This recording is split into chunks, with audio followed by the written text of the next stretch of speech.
Hello everyone, welcome to Racist War. We're on episode 261. It is the very first day of summer. I believe it got to 38 today. We're doing this at 6:30 and it is still 33 degrees. And here I am in my unair-conditioned room, sweating it out. How about yourself, Nolsey?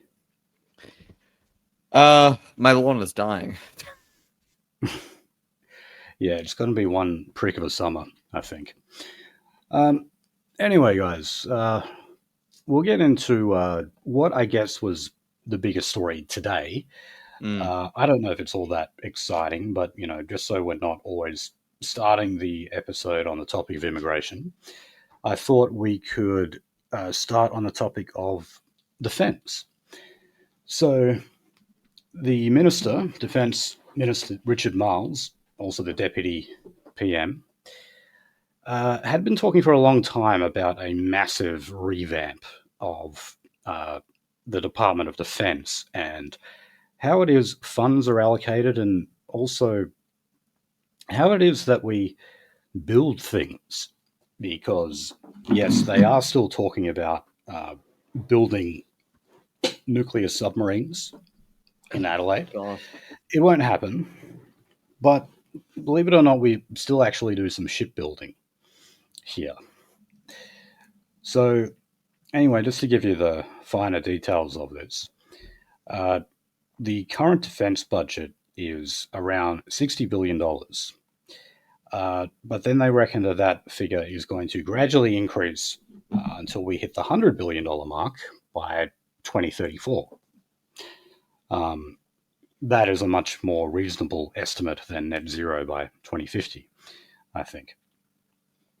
Yeah. Okay, so the Defence's Capability and Sustainment Group, the Guided Weapons and Explosive Ordnance Group, and the Naval Shipbuilding and Sustainment Group will be integrated into the newly formed agency, which is set to report directly to ministers who will also have control over its budget.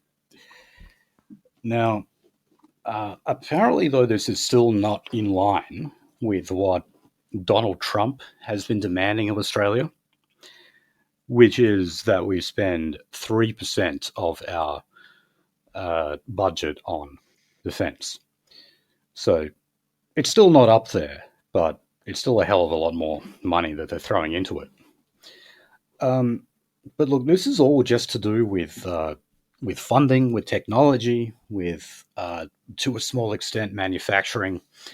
I was going to say, Vinny, if that was the case, if you're actually going to bring back manufacturing of these niche industries, that would be fine. That would be fine. But again, we're talking about a fantasy here. Yeah, to a large extent. But yeah, that's why when I saw that, we actually have a Naval Shipbuilding and Sustainment Group, I was like, oh, really?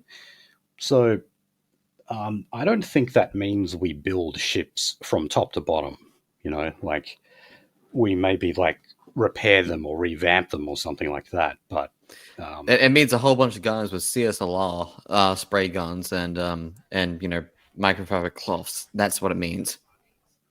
Right. and also that's not that I'm not speaking from ignorance there. I actually know about that. Right. Yeah, I've had a few friends who work on the wharfs over in Fremantle, doing ship cleaning, and it sounds like an absolute bitch of a job to do. A lot of chemicals, a lot of getting dirty, and I don't know. Those guys are the say that. Barnacles are the nastiest fucking thing. Like, I don't know if God exists because barnacles with beaks exist. You've seen those things, Finian? Yeah, I've had an idea of how bad they can get. It's pretty amazing. Okay, so Richard Marles, we'll also have a national armaments director who will be appointed to lead a new agency. I really hope he's not Israeli. But anyway, Richard Marles said that the reforms will see a much bigger bang for buck for the defence spend. And he said that the amalgamation would ensure the government could deliver projects on time and on budget. Okay. Don't know about that. Labor's got a bad reputation for cost blowouts and delivering projects on time. Look, as does the coalition, but the Labor Party is worse in that regard.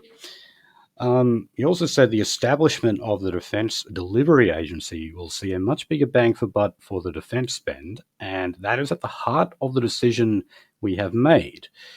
It puts a focus on delivery and will ensure that it is much more sharp in the way in which it is undertaken. That's a nice choice of words. Yeah. It would mean that advice comes to government much more early in the process about the challenges that are facing any particular program, any particular project, that we can ensure those projects are delivered on time and on budget. What the fuck? Everyone raises an eyebrow when a Labor minister talks about budget. Yeah. What the fuck is going on here? And you know what? Like, I'm not necessarily criticizing Labor for running deficits. I just find it more humorous that he actually can make a commitment like that publicly, because he can't meet it, you know. Of course not, but like, he might be better off actually coming out and saying, "Oh, look, you know, this is going to cost a shitload of money. It's probably going to put us deeper into deficit, but that's not so bad." You know, it's like, why don't you just put it that way? Could I say something? He's not going to deliver it. His party's not going to deliver on it. This is a geopolitical stratagem that is going to span multiple parties, and it'll be delivered on because, this is like a 10-year program he's put into place. Yeah, like, oh god, I hate living in a puppet country. Do you hate living in a puppet country, Finian? Yeah, that's why. I mean, like, when Donald Trump says to us, "You must spend like 3% of your budget on defense," I'm like, well, who the fuck are you to tell us that? You know, we get accused of free riding on the American dime all the time. I really don't think that's true. We just send our troops and our intelligence and our resources, our know-how, to aid wars for Zog all the time. And as far as I can see, Australia gets very little out of that. So I don't buy this idea of, like, you know, that we're just free riders of the American empire. I don't buy that at all. And even if we were invaded by China or whoever, I don't see America coming to our aid. So, oh fuck no. And, you know, all this stuff that we're doing in the Solomon Islands as well, where we are essentially trying to win them back into the America camp, because, you know, for a while we do some stuff that later. China camp. It's like, well, all of that is at the behest of America. Them telling us to come in and dump money on these countries and train their police force and all of this. And ultimately, what do we actually get out of it? Not much. Nothing. No. All right. So now we will migration. Yes, we'll talk about immigration and what was actually the pretty pitiful turnout at the Put Australia First protest. So this was organised by a group that is not March for Australia. So they explicitly said that this was not a march based on race. It was March for Australia. anti-racist and anti-fascist, actually. Yeah, well, look, it was anti-racist, but they were met. There were about 700 people who turned up. This was in Melbourne, by the way.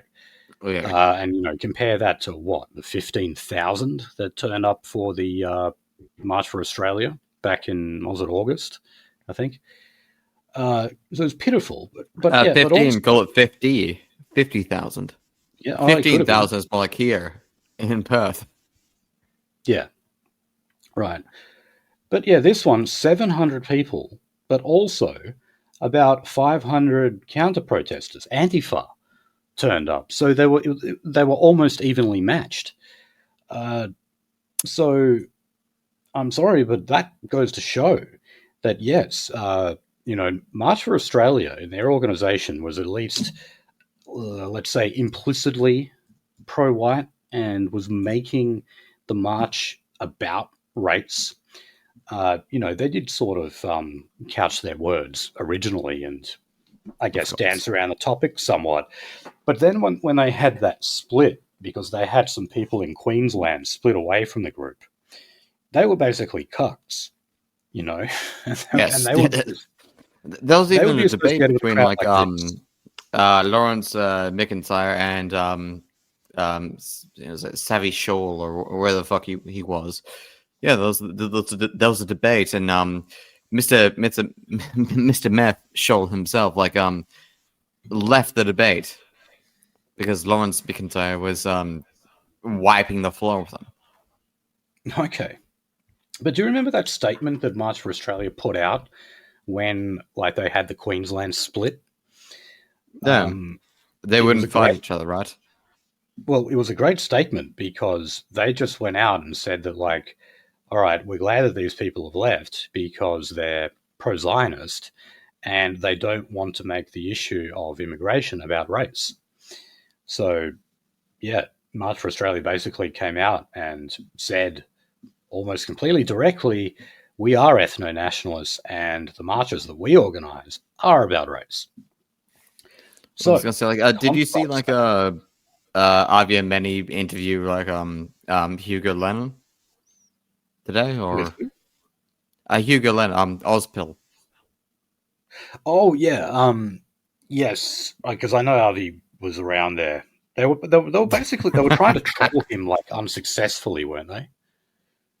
Oh well, Hugo actually got an interview with him, and Avi was like, "Oh, you're a Nazi." He's like, "No, I'm an Australian nationalist." And then it boiled down to Hugo saying "Hey, so what army did you fight for?" Well, and Avi wouldn't answer that, and he asked his security to move Hugh on. Oh, for God's sake! He's always hiding behind that fucking guy who was a former skinhead. Yep. Who's now just a complete butt goy.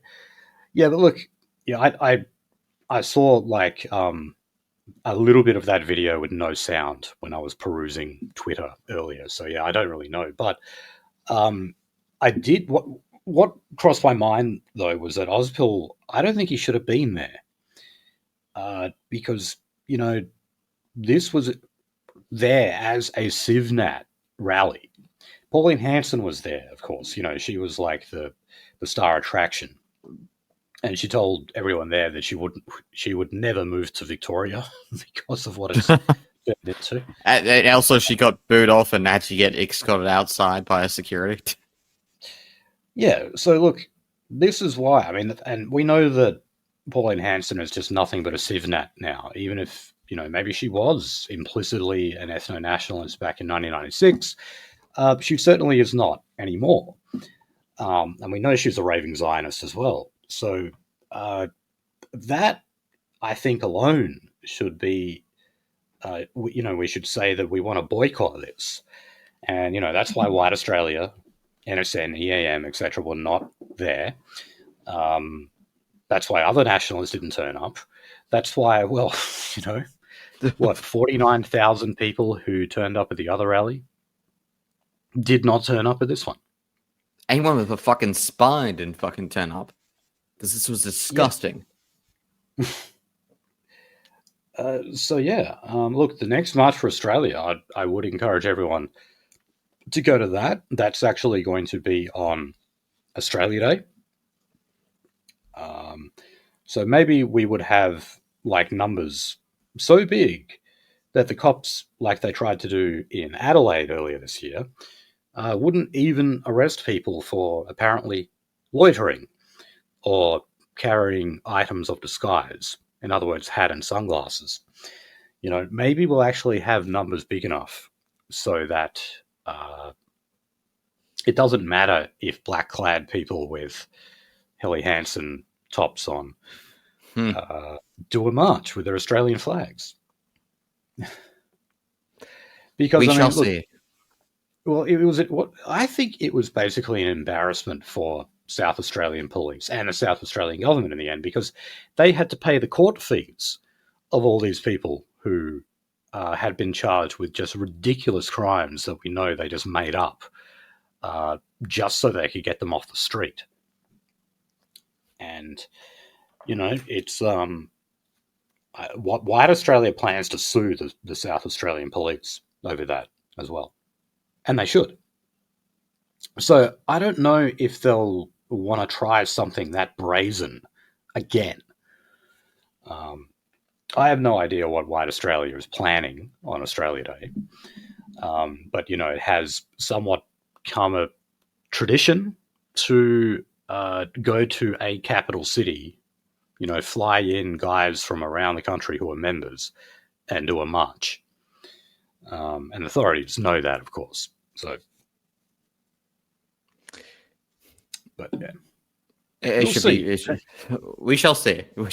We shall see. But look, whatever you're doing on Australia Day, go to one of those marches. Okay. That last barbecue was great. Beef tallow, like everything cooked in beef tallow, was great. Yeah. Anyway, let's march on. Well, let's talk about Susan Lee now, and she's revealed some partial details of the coalition's migration plan, and she has highlighted issues around language and values. So you hear the Libs talk about this every now and then, saying that these are just civic nationalist talking points once again, where everything will be fine in terms of social cohesion and everything else, so long as we take in people who adopt Australian values. Look, as we've seen time and time again, many of the African migrants that we take in tell us that they are Christian and that they completely respect Australian law and Australian customs. And, they end up stabbing grannies to death instead. So we know this argument never stacks up. It's also...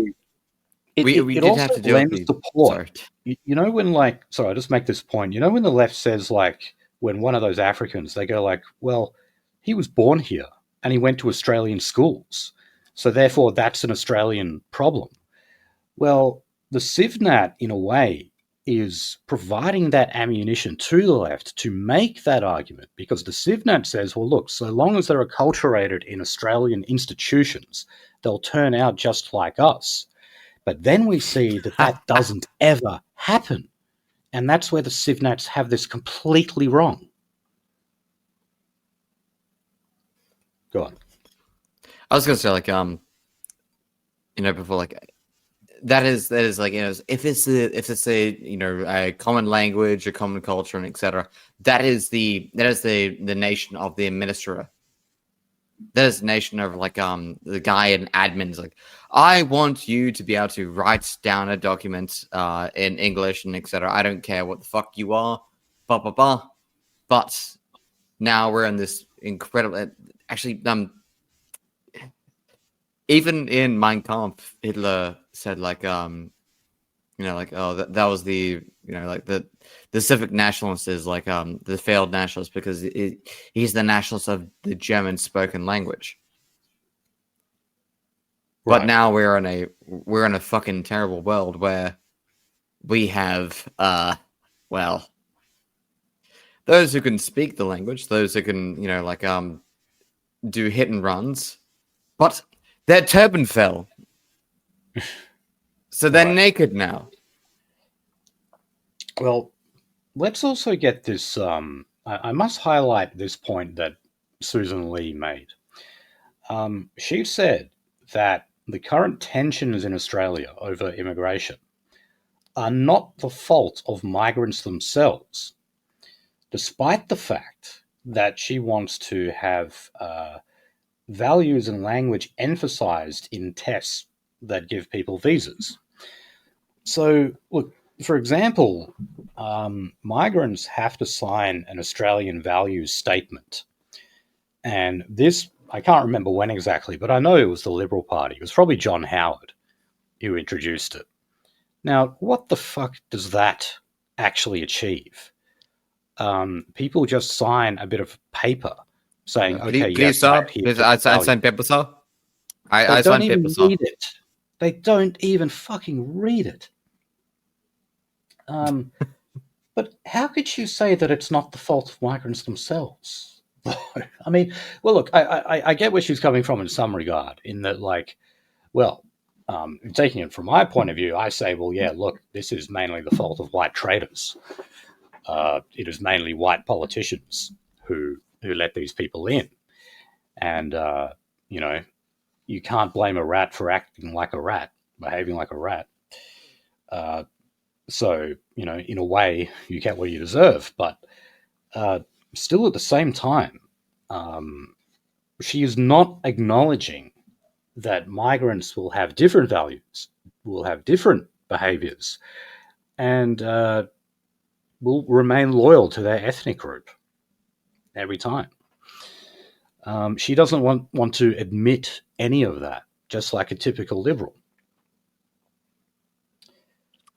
That's because it's easy. It's easy to do that. Okay, so look, she mentioned the fact that migrants have to sign an Australian value statement, like what I was just saying there, but they don't have to sit a test. Look, this is another stupid thing. The test is basically a quiz. It'll ask you questions like, who was Ned Kelly? Or when was the foundation of Australia or something? And you'll be able to find those answers online in an instant. So again, it doesn't really test anything. And, values are not something that, like, can be deciphered through a test. That values are like innate characteristics that people have. It's not really something that you can test for. You can merely provide a form of means testing, which says, all right, if you're of a particular ethnic group, you are much more likely to behave in this way and adhere to these values. I don't know, Finian, like we're both like half pickish, and I've got a different behavior set to you. Say that again, sorry. We're half pickish, and I've got a different behavior set to you. Well, okay, fair enough. But we're never going to actually make them behave like white people. And I bet there will still be no plan from the coalition to reduce net migration, because there never is. Of course not. And there hasn't been ever since the Liberal Party abolished the White Australia policy. Or, I guess, to be more specific, they abolished the Immigration Restriction Act. Yes. And, of course, we got the Migration Act back in 1958. I must remind everyone, that was the Liberal Party who did that. Gough Whitlam kind of finished the job, but it started with the Liberal Party. Okay. So, quick story on international students. So students who are here and have been unable to secure accommodation for themselves, sometimes resorting to quite desperate measures. So there is this company called Share Sorted.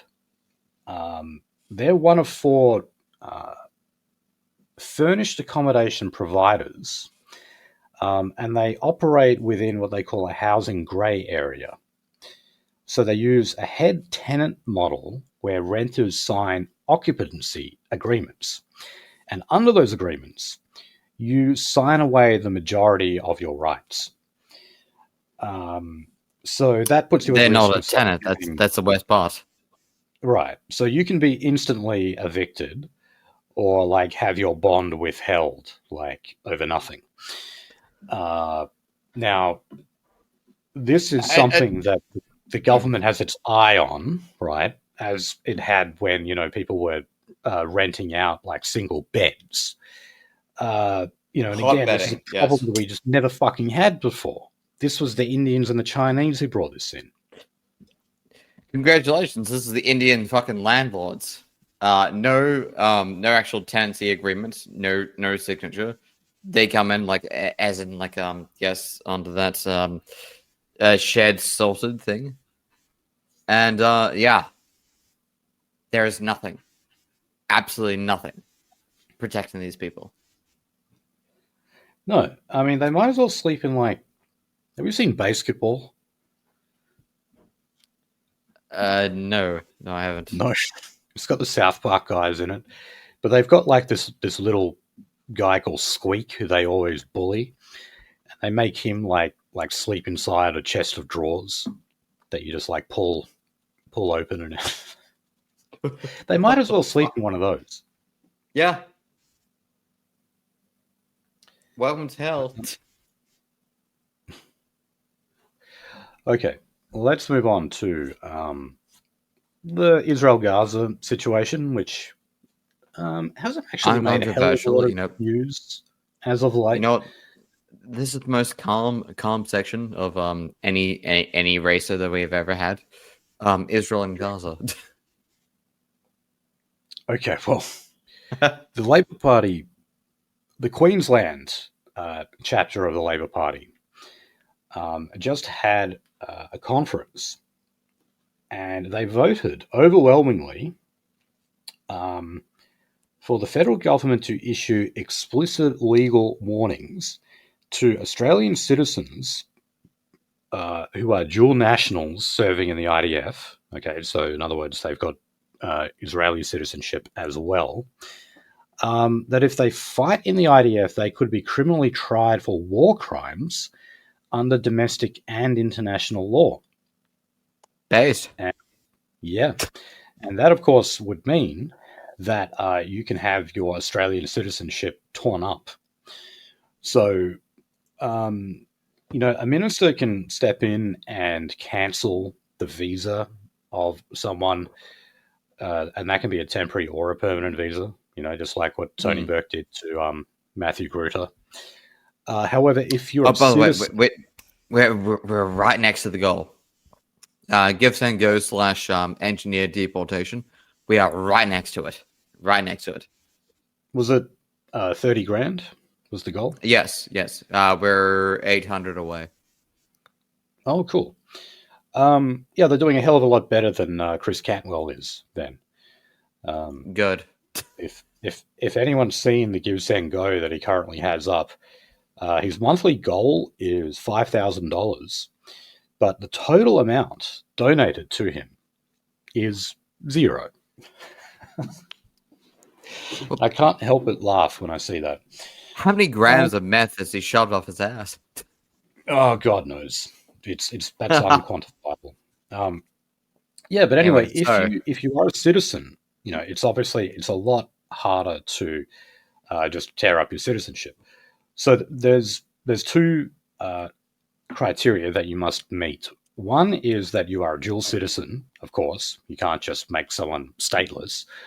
But then the other is if you're related to war crimes or terrorism, something like that. So that's why, like I've said before, that I think it would be a good idea for Thomas Sewell to revoke his New Zealand citizenship, because, there is a very, very high possibility that they might go after him one day on terror charges or something ridiculous, And I'm not saying that it's likely that he will commit an act of terror. I'm not saying that at all. I'm saying it's likely that the government will lay spurious charges like that. So yeah, I'm surprised that Labor went for this. Remember, Penny Wong also said that were Benjamin Netanyahu to set foot on Australian soil, he would be arrested because we have an obligation under international law to do so.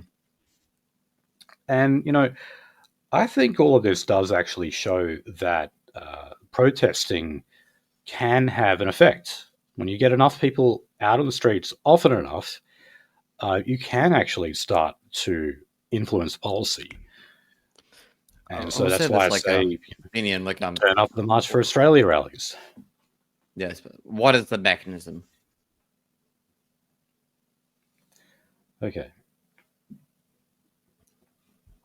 Oh yeah, and by the way, there is such thing as Labour Friends of Palestine, although I think there is Labour Friends of Israel as well.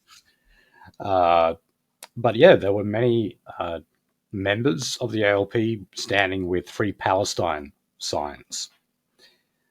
They also wanted a two-way arms embargo on Israel because, okay, we may not send them arms, quote unquote, but we send them resources that the IDF uses. So we still assist in the war effort on the Israeli side to an extent. And also providing aid or assistance to Israel in the commission of the to boycott Israel in its commission of unlawful acts of settlement, occupation, and genocide. Yes, they actually mention the G word. Yep. Are we talking about the attempted bombing or like a? They're talking about the occupation of the West Bank, but they're also talking about basically everything they're doing in Gaza. And yeah, I mean, you have to actually remind people they still are bombing Gaza. Yep. Even like 3 days after they had the truce with Hamas, they started bombing Gaza again. Like, I shouldn't laugh, but like, it was just amazing how short it was. All right. So the Iranian government has condemned Australia because we have formally listed the Islamic Revolutionary Guard Corps, which is basically the Iranian military, as a state sponsor of terrorism. So the Iranian government said that is offensive and unjustified, and they accused the Albanese government of doing Israel's bidding. Right, well, look, this all happened after Mike Burgess from ASIO, oh God, this is the language here from the ABC, revealed Iran was behind at least 2 anti-Semitic attacks in Australia. No, they didn't reveal that. He claimed that. And the claim was based on an Israeli tip-off, apparently. It was intelligence sent to us by the Israeli government that blamed Iran for, I know one of them was the synagogue fire. I forget what the other one was. But as soon as that happened, Australia, our intelligence agencies come out straight away and go like, oh, okay, it was Iran's fault. Do not believe it for a second. It's because the head of the AFP said like, oh yeah, we know there's like a foreign intelligence organization that's behind this, and he got fucking cut off immediately. Yeah. Right. Okay, so I'll just read out. This was a statement that was put out by Iran. They said Iran is expressing its disgust at the compliance of certain Australian policymakers with the malicious policy of the genocidal Israeli regime in spreading lies against Iran. This irresponsible action is a continuation of the Australian government's grave mistake on the basis of baseless accusations fabricated by the security agencies of the Zionist regime, which has turned the long-standing diplomatic relations between Iran and Australia into a bargaining chip in appeasing the occupying Zionist regime.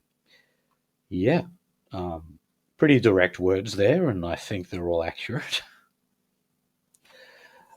Why do we keep doing their bidding? I mean, it is amazing, like, on the one hand, like, you've got the rank and file members of the Labor Party condemning what they see as a genocide. And then at the same time, we do what the Israeli government wants us to do, you know, by coming out and saying Iran did it, when it's quite clear that Mossad has been doing it, and they've been paying organized crime actors to carry out those so-called anti-Semitic attacks. But they were Lebanese, Arab Lebanese, so that means like it's the IRC. Yeah, well, because like one of them turned out to be he was a former member of the Nomads, and yeah, he was some kind of Arab. That was like the only guy who was ever shown. It's like, oh yeah, sorry, the other one was the Caravan plot, of course. So that guy from the Nomads was said to be, I mean, I have no idea, but he was said to be connected to the Caravan hoax. But, you know, New South Wales police came out and said that this was all fake, that there was no legitimate attempt to actually bomb a synagogue. And you would expect for something like that, like a hoax of that magnitude, that you would find several people involved. But we only ever heard about this one guy from the Nomads, and then they just brushed it under the carpet, you know? All right. It's been brought up a few times by Mark Latham in the New South Wales Parliament, but besides that, there's really nothing. Well, I'll say Mark Latham also brought up not shilling for Mark Latham, I'm just saying. Like, no, Mark Latham is no friend of ours. He called us a bunch of nutters or something like that. Even though he went and read passages of Mein Kampf in Parliament. Right, so climate and energy, right? No, one more story on Israel, and that is Israel's ambassador to Australia, Amir Mamun. He is leaving. He's retiring, I believe. So Australia has lauded him for his integrity and strength. This is an article from The Australian, by the way. He did highlight the bilateral tensions over the war in Gaza and what is termed to be the surging anti-Semitism on the nation's streets. Well, look, I agree that there's an increase in anti-Semitism, but there is not an increase in anti-Semitic acts, criminal acts, or anything like that, as we were just discussing. Anyway, the departing ambassador had this to say: I had hoped to spend my tenure highlighting all the remarkable things Israel has to offer the world. Our high-tech innovation, cutting-edge agriculture, our vibrant LGBTQ community, and the strength of our democratic values in the Middle East. But after October 7, the role changed overnight. Representing Israel and standing up for the Israelis and for the Jewish people has never felt more important. It has been a profound responsibility, and I've carried it with pride. Okay. Fuck it. But they still trash Australia every chance they get. And this is the thing, like, you want to tell, like, Albo, like, you know, blaming Iran for these attacks and, you know, blacklisting their institutions is not going to stop Rabbi Shmuley from saying that Australia has become an anti-Semitic cesspit. All right. And he always points out that, like, he married an Australian woman. No, you didn't. You married another Jew. That's what you did. All right. That's the worst part. So, our other favorite topic, climate and energy. Apparently, Australia is facing its worst year of investment in large-scale solar and wind projects. Wow, it seems that we talked about this.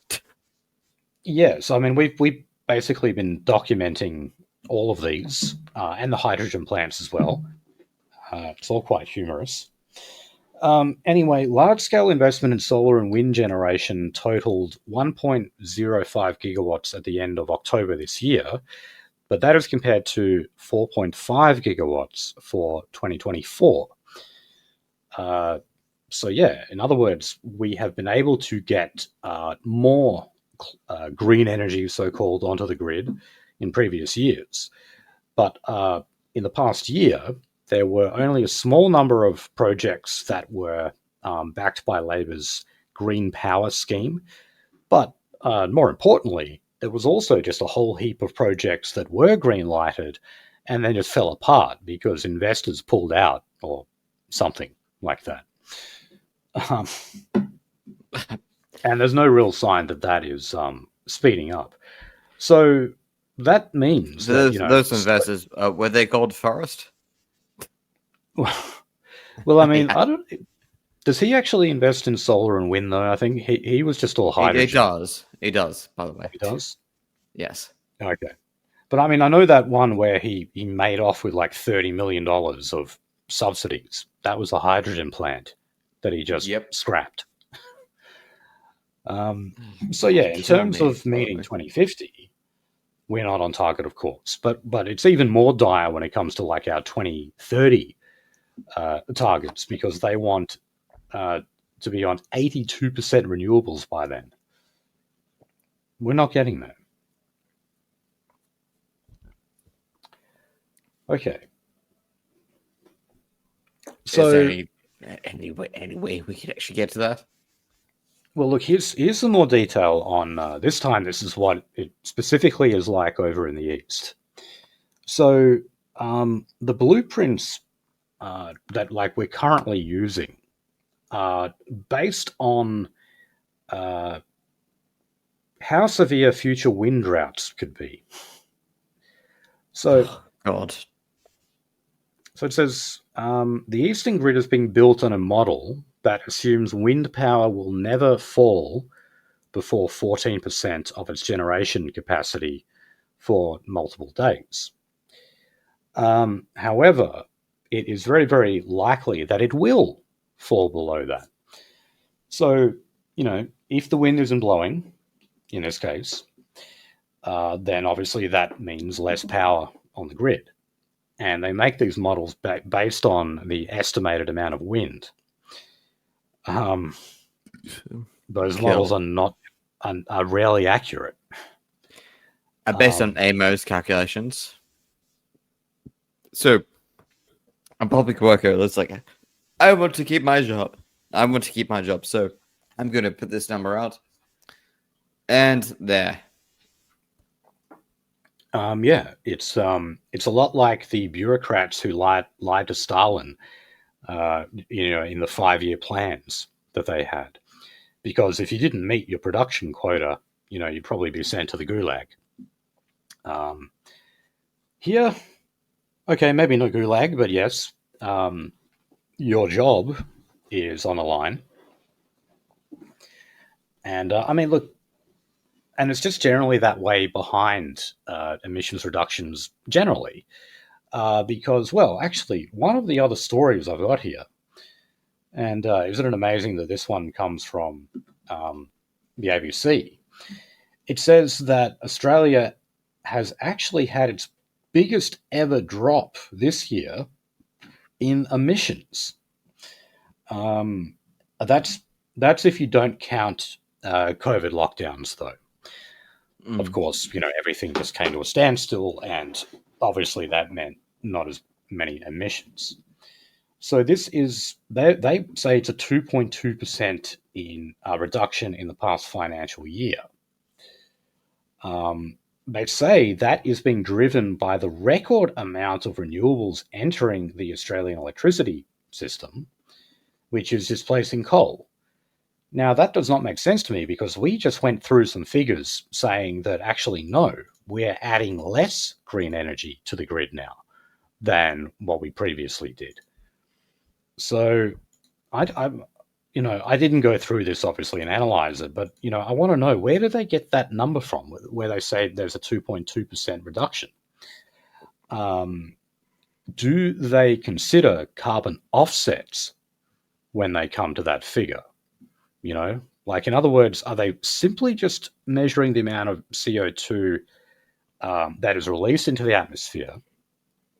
Or are they taking account of carbon offsets such as credits the companies buy, or when they don't deforest an area, or when X amount of trees are planted, stuff like that? All of those things count as carbon offsets.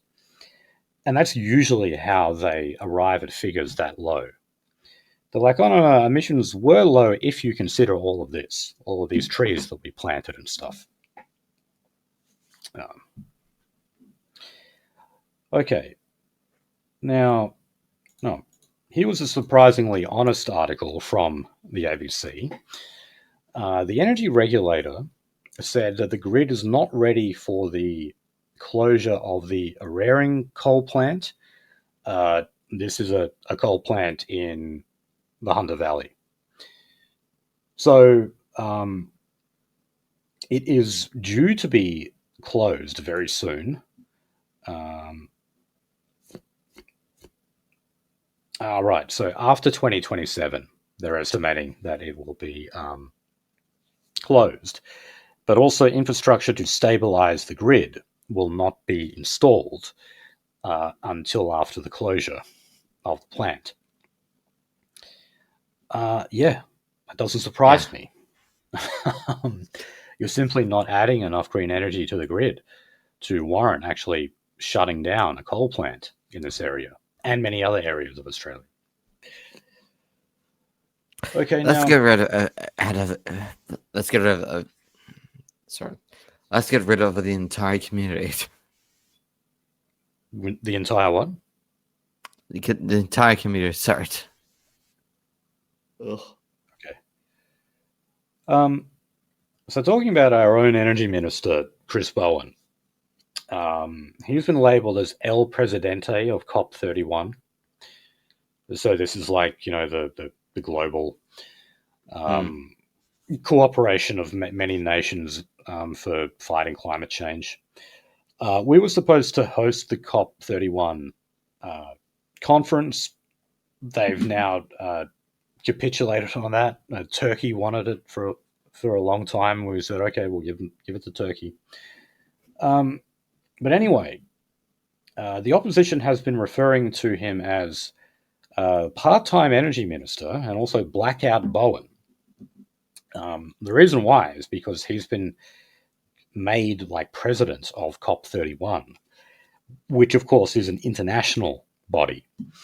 And it doesn't really make much sense for a national minister to be doing. Of course, he has guaranteed everyone that no, he is not a part-time minister. This does not interfere with his job. I wouldn't care if it would. I would say that the less intervention Chris Bowen takes part in, the better. Because if you want some more figures on this, electricity prices in the past 16 months have gone up by 37%. Yep. And, there was this really ironic moment in the House of Reps the other day where Mark Butler, the health minister, was doing a speech and all of a sudden the lights went out. Now, a lot of Spurgs have pointed out that, it wasn't actually a blackout because it was just like some of the lights in Parliament. But it was still funny, right? I was gonna say, like, we all saw that, like, and this is the end, like, the true, like, green energy movement, and then the lights went out, and then it's like, oh, okay. He waited for a hot minute, and then the lights went back on, but it's not. Well, it's not something that we should be looking at. No, not really. Okay, now finally, the Northern Territory is going ahead with a deal that would mean that Darwin imports carbon emissions from foreign countries. So I had to read about this before because I had never heard of this practice before. But this is where you liquefy the carbon dioxide, and it would be unloaded from ships into storage tanks that would have a capacity of at least 5 million tons. They then pump it via a pipeline into deep underground reservoirs in the seabed off the coast of Darwin for permanent storage. Okay. I don't know if you want to expand on that, Nolsey, but like, I don't know. What, is that basically just pumping CO2 into the ocean? Yeah, so you pump CO2 into the ocean, and it becomes carboxylic acid, and the deeper you pump it, the more concentrated it gets. But also, no. So like No. any like arthropod is now dead. Any shellfish is now dead. But yeah. Right. Yeah, so look, this is another one of these cases where you've got like climate warriors versus environmentalists. You imagine that they're on the same page, but they're not always, because many of the things that we do to reduce carbon emissions have other environmental impacts.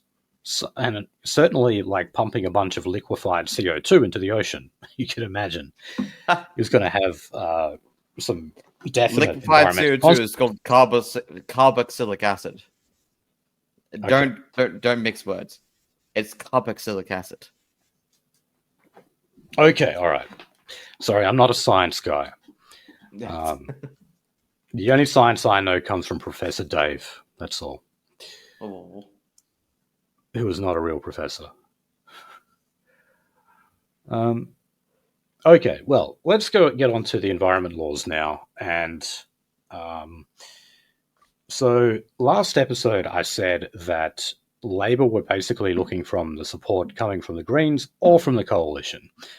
The Greens said, we'll support it if you protect old-growth forests. And the coalition said that they would support it if they would basically water down other elements that they believed were draconian. Well, unfortunately, it looks like Labor is siding with the Greens here. And yes, that does mean that old-growth forests will not be logged as much.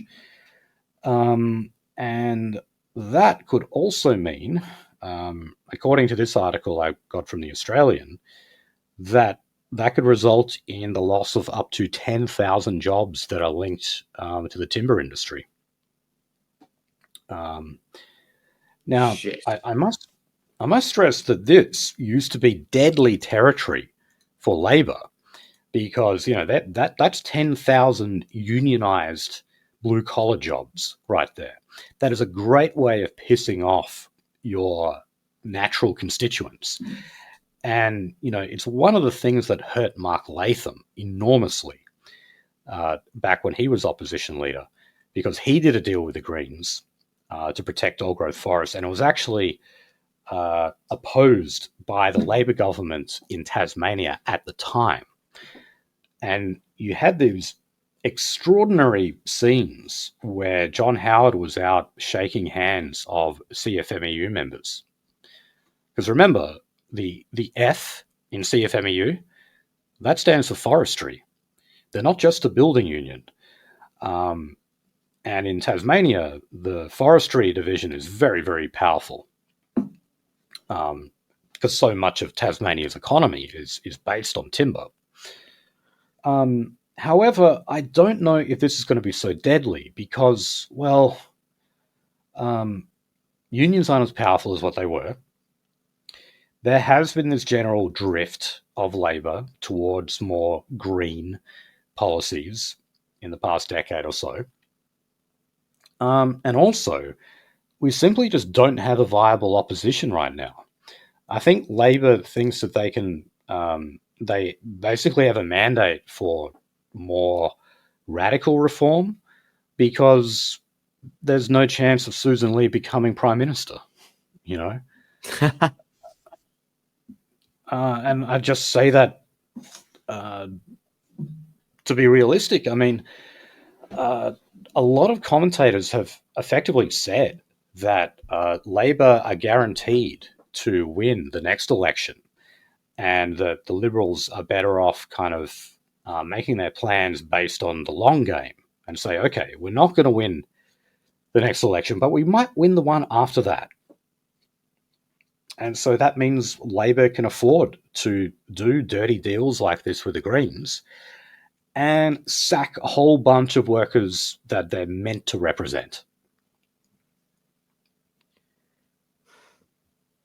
Yeah. Now, Australia's universities have also aligned themselves with the business lobby and oil and gas producers, and just like the resources sector generally, in saying that they think the proposed environmental legislation laws go too far. And of course, they make a lot of references to the American Environmental Protection Agency. But what's funny about this is that, like, it's the complete opposite of what university academics say. And you always have this divide at universities. Like, you've got the absolute rabid left-wing academics, but then the people who are actually in charge of, like, the business of running a university, they're all on the opposite side. You know, they're all conservatives or even libertarians, a lot of them. So the terrible fucker, like the terrible dean. The terrible dean is, I think it would be called that. Yeah, like the dean and the vice chancellor and that. I remember when I was at uni that, like, the student guild would always put up like posters condemning the vice chancellor and the dean and shit like that. You'd see that all the time. All right. All right. So let's move on to the economy. So government deficit has widened to $32.9 billion this year. That is up from $10 billion for the full 2025 financial year, and that is due to a just generally higher spending.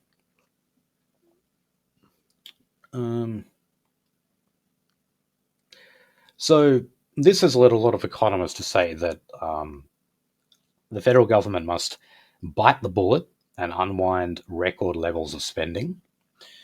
Don't know about that, considering they just announced this huge splurge on defense. They would have to cut it from elsewhere.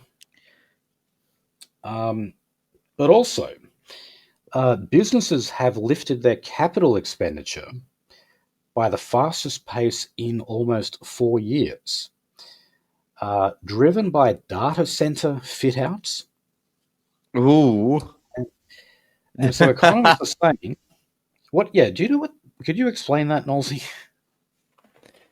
Data center fit outs, it means like we're trying to like make ourselves like, you know, AI centers, etc. Because we have water, we got relatively low cents per kilowatt hours. Yeah, so that's what we're doing at this point. Right. Okay. And then we're trying to make ourselves Oceanus hot. it's not all so bad, even if we've got record deficits, because we have strong GDP growth. Wow. Of course, we always do. Okay, so yeah, they said that the private sector increased capital expenditure by 6.4% in September, which brings it to $49 billion, with capital expenditure plans suggesting investment levels will not just be maintained, but will grow even stronger. Hooray. Wow. A lot of that's Chinese investment. A lot of it is Indian investment too. Okay, so Jim Chalmers said that all of that was very welcome. But of course, look, he's been pelted in many other areas because, well, we've got some figures now on the inflation rate. So it's actually hit 3.8%. Now, remember, not long ago, it was actually under 3%. And as I think we always need to remind people, the real inflation rate is much higher than that. You know, when you take into account things like rent and the cost of petrol, you know, the things that you have to spend your money on, it's more. It's like, okay, maybe there would have been this, like the 3.8% is just the general inflation rate over the entire economy. But what about all those essential items that people have to buy, like food and petrol and accommodation? All of those go up much, much more than, you know, this current rate. So it's always misleading when you read that. Okay. So finally on the economy, talk about Western Australia. Government forecasts are predicting that West Australia's iron ore industry will drop by billions of dollars this financial year.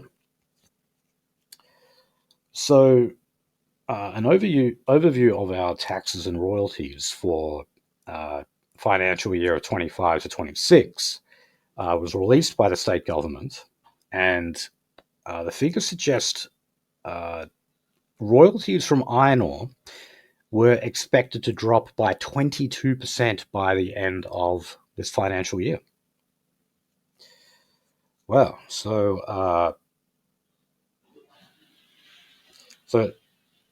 the projected drop in iron ore means the revenue from iron ore royalties is forecast to drop to $6.6 billion. And that's a major decline from $10.3 billion in 23 to 24. So yeah, look, iron ore is enormous here in WA. Certainly one of our critical industries, and it's something that keeps us afloat. The royalties, of course, keeps our treasury flushed, but it also means a lot of GST money for all the other states, considering we only ever get part of that back.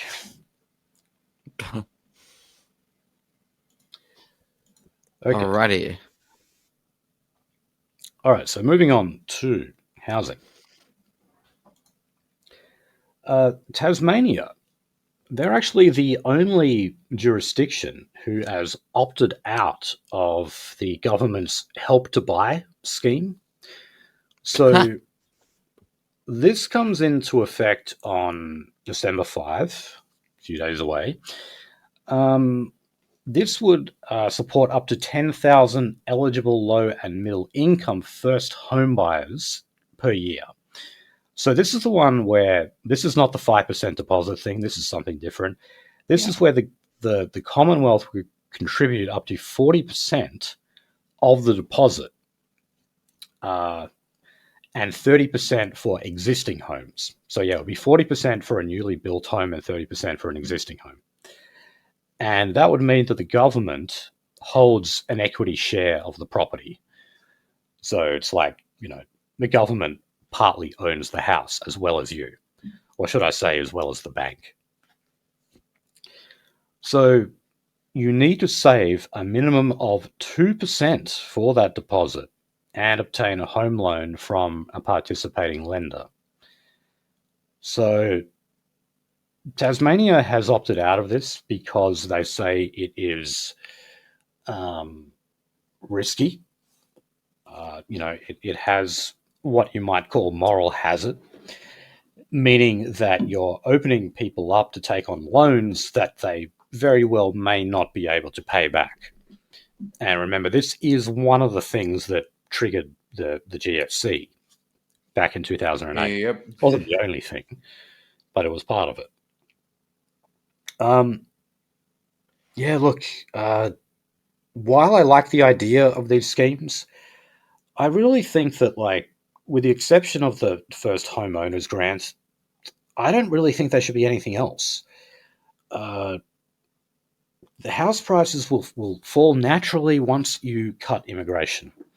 And then you don't have to worry about doing all of these weird and wonderful schemes that may actually cause thousands of people to default and thus ruin their credit history. And Vinny, can you stop being so racist? I'm talking about economics here. And I mean, it does kind of irk me when people always want to make it about economics. But I mean, it in this case, if we're just talking about housing, it's so obvious. Last week, we found that there was a 47% increase in house prices since COVID. And it's like, come on, we had an acceleration of immigration to record levels after COVID. So you can't tell me that the two aren't linked. And now we want to get people who only have a 2% deposit? I mean, come on. Like 10% should be the absolute bare minimum, to get a loan, to get a mortgage. It should, but like... Yeah, but yeah, I mean, who the bloody hell can afford it? Yep. Okay, now, APRA, which is the banking regulator, is ordering the institutions under its supervision, banks, to limit high debt-to-income loans to 20% of all new loans approved. So a high debt-to-income loan is defined as one where the total amount borrowed is more than 6 times the borrower's annual household income. So there's a new cap on the high debt-to-income loans, and that comes into effect on February the 1st. So, yeah, I mean, this is APRA going in and saying, well, yeah, you, like, a 20% loan, even that can be risky, let alone a fucking 2% loan. But there's also a problem of investors. Something I will agree with the Greens on is that a lot of these schemes are just taken advantage of by investors. And yes, that does include negative gearing as well. Because who is it who is going out? I spoke with my mum like a couple of weeks ago, and she told me that their neighbour's house sold for $1.4 million. Now, yeah. First home buyers are not buying houses for $1.4 million.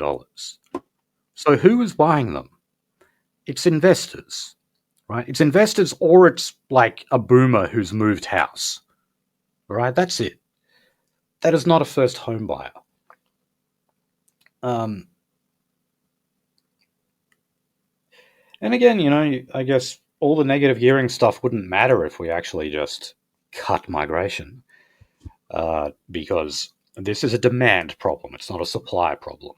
We have far too much demand that is pushing up prices all the time. And by the way, when you have a scheme that allows you to get into the market with a 2% deposit, that increases demand as well, and long-term puts the prices up even further.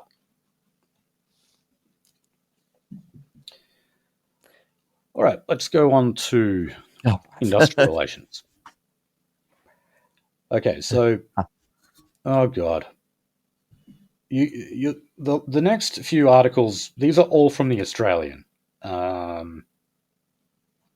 Yes, every single article I have here under IR, these are from the Australian, and see if you can spot a theme here.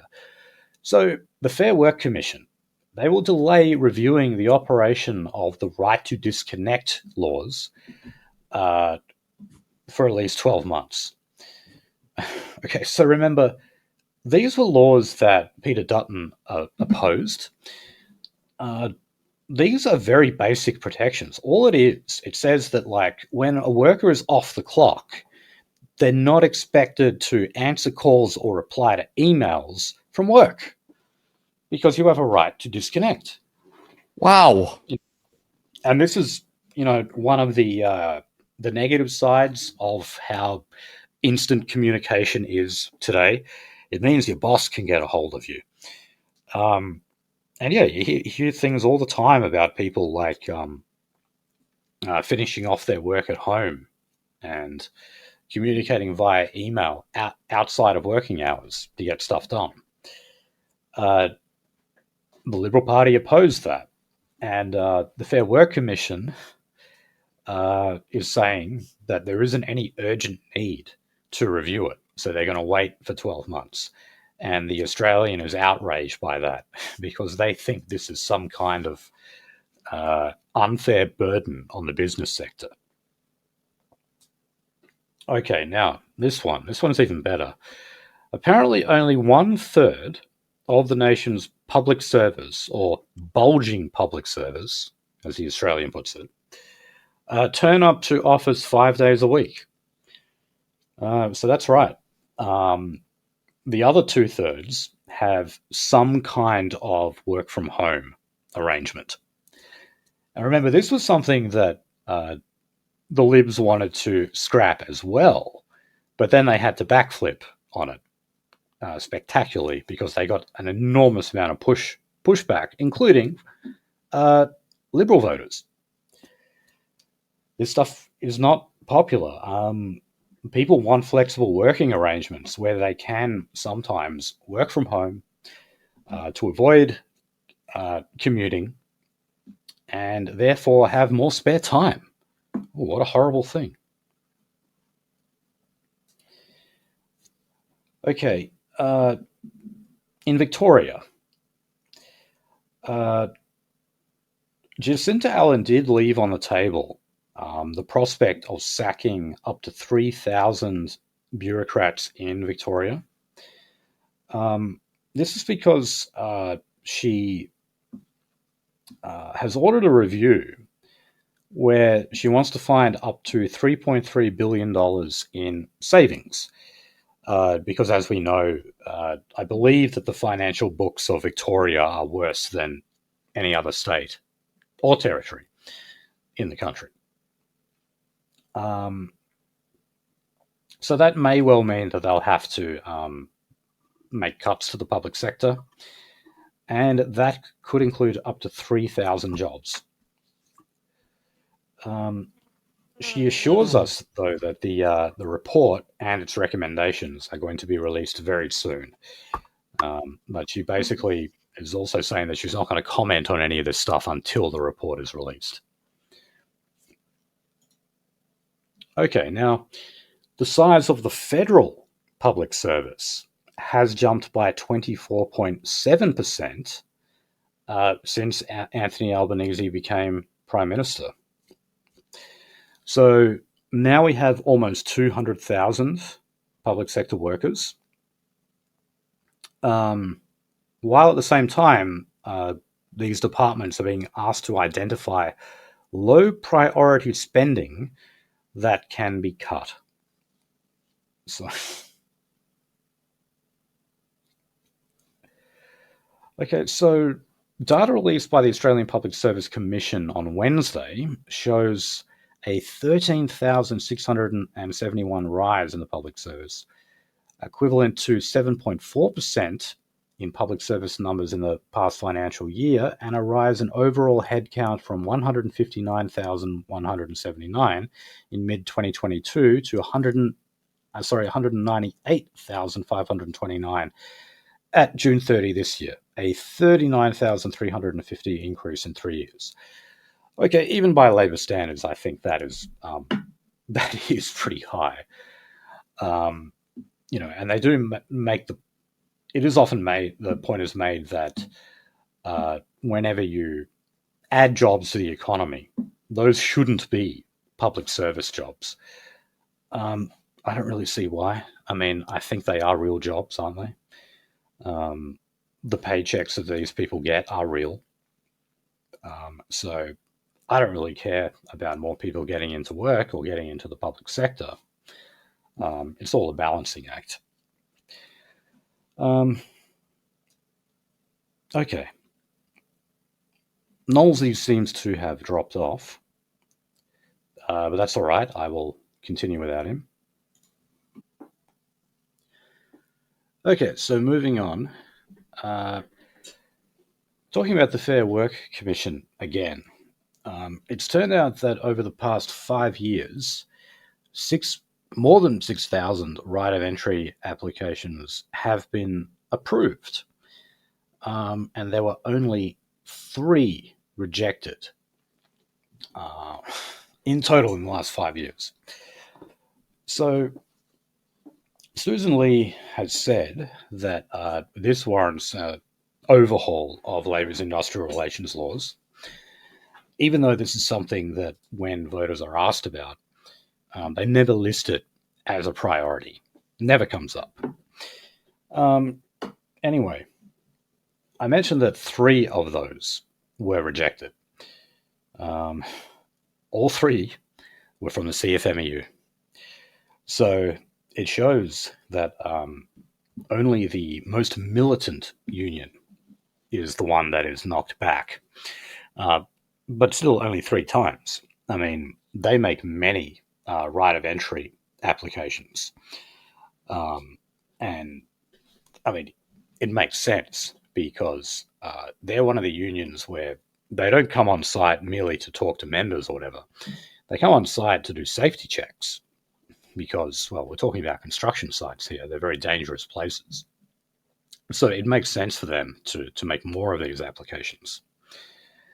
But yeah, I think what it says to me is that most of these unions are not causing an enormous amount of trouble when they enter a workplace. Okay, so now we're going to move on to national security.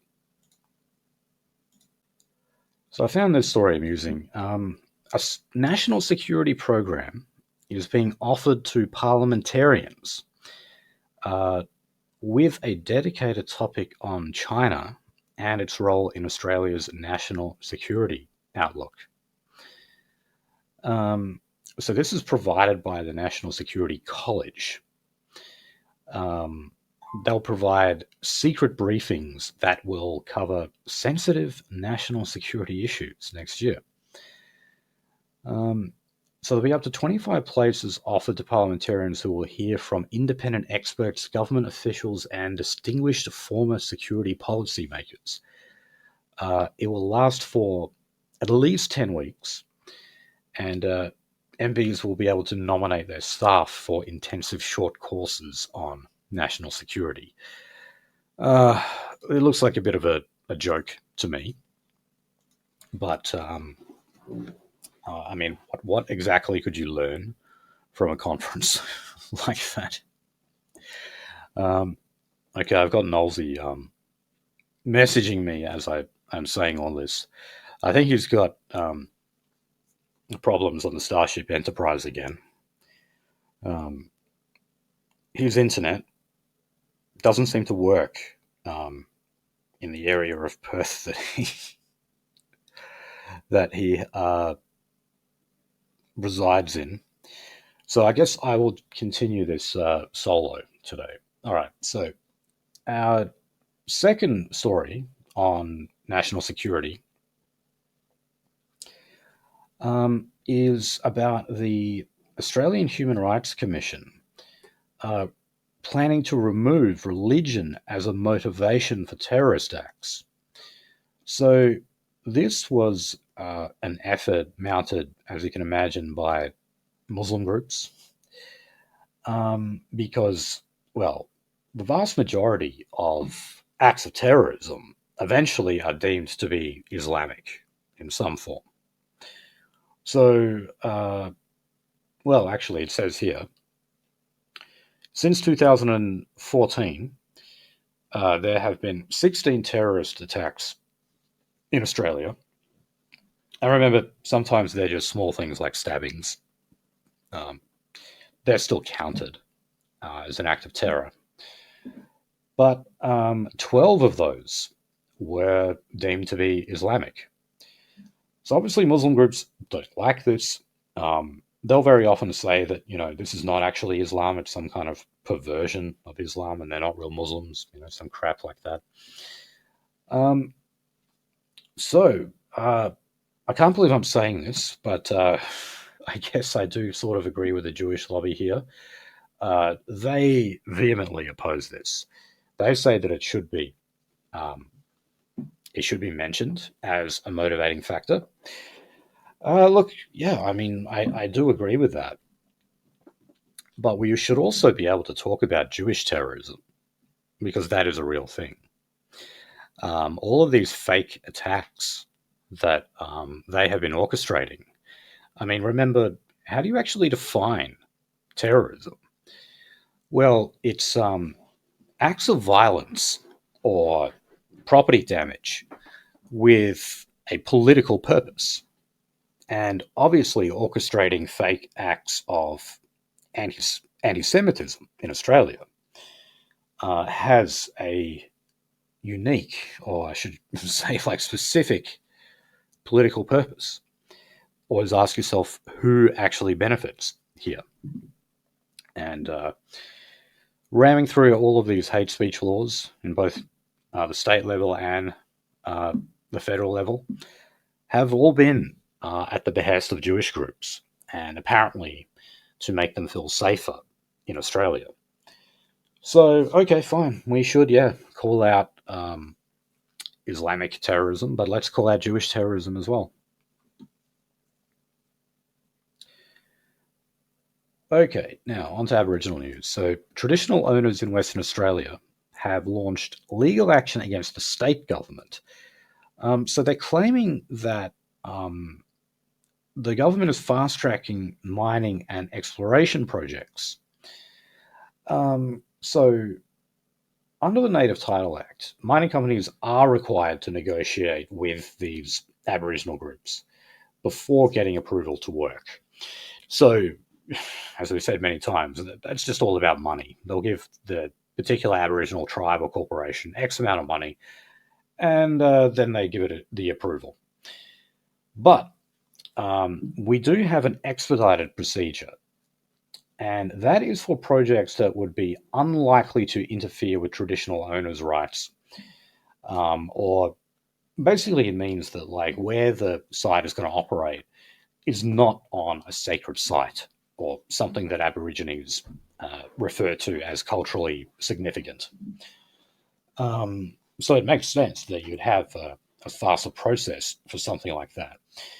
But basically, what's happening is these Aboriginal groups are seeing approvals for these projects and saying, hey, why aren't we getting a piece of that?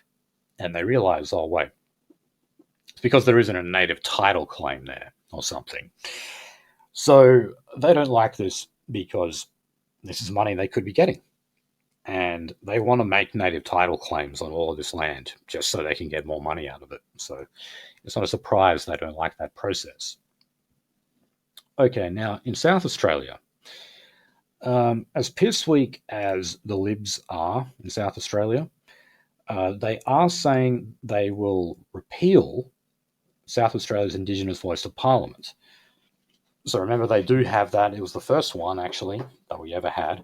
It was funny they delayed it till after the referendum, perhaps because they were afraid of what the results would be.